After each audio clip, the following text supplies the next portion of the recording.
కార్యక్రమం ఈవేళ అందరూ చేయాలని పిలుపునివ్వడం వల్ల మేమందరం నిరసన తెలియజేస్తున్నాము. ఈ రేవంత్ రెడ్డి గారు ఎలక్షన్ ముందు ఇచ్చిన హామీలన్నీ నెరవేర్చకుండా దొంగ వేషాలు వేసి పక్కకు జరుపుకోవడం జరుగుతుంది. బీసీలకి న్యాయం చేయాలా, సర్పంచ్ ఎలక్షన్లోన సర్పంచ్లకి మా బీసీలకి న్యాయం జరగాలని 42% మాట ఇచ్చినారు కాబట్టి ఆ మాట ప్రకారమే ఉండాలా. ఈరోజు ఓట్లు వేసిన ప్రజలు కూడా చూసి బీజేపీకి ఓట్లు వేయాలా.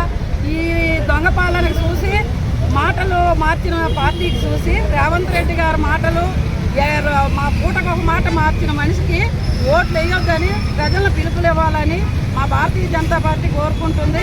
మేమందరం తెలియజేయండి ఏంటంటే 6 హామీలు ఇచ్చి 60 అబద్ధాలు ఆడినాడు రేవంత్ రెడ్డి. ఈరోజు మళ్ళీ ముసుగులోని గుద్దులాట్లాగా బీసీలకు మేము న్యాయం చేస్తామనే మాట ఢిల్లీ వరకు ఆయన మాట్లాడినట్టు మాకు న్యాయం చేసినట్టు మాకు చెప్తూనే ఉన్నారు. ఈరోజు ఎంతకీ దిగదార్చినారో ఈ బీసీ రిజర్వేషన్ మీరు అందరూ చూస్తూనే ఉన్నారు. బీసీ పెద్దలందరూ ఈరోజు బతికి బట్ట కట్టాలంటే మన తెలంగాణ బీజేపీ పార్టీ సర్పంచ్లుగా గెలిపించి ఆయనకి సత్తా చూపించాలంటే బీసీలందరూ ఒక తాట మీదకి వచ్చి బీసీలకి 50%కి ఎక్కువ బీసీలు ఉన్నారు. ఈరోజు మాకు రిజర్వేషన్ ఎంత ఇచ్చినారో వాళ్ళే చెప్పాలి. ఇదంతా కాకుండా మనలోను కూడా మనం న్యాయం చేసుకోవాలంటే మన తెలంగాణ ప్రజలు బీసీ హక్కులు పోరాటం చేసి భారతీయ జనతా పార్టీకి గెలిపించాలని నా మనవి. జై శ్రీరామ్. అందరికీ నమస్తే.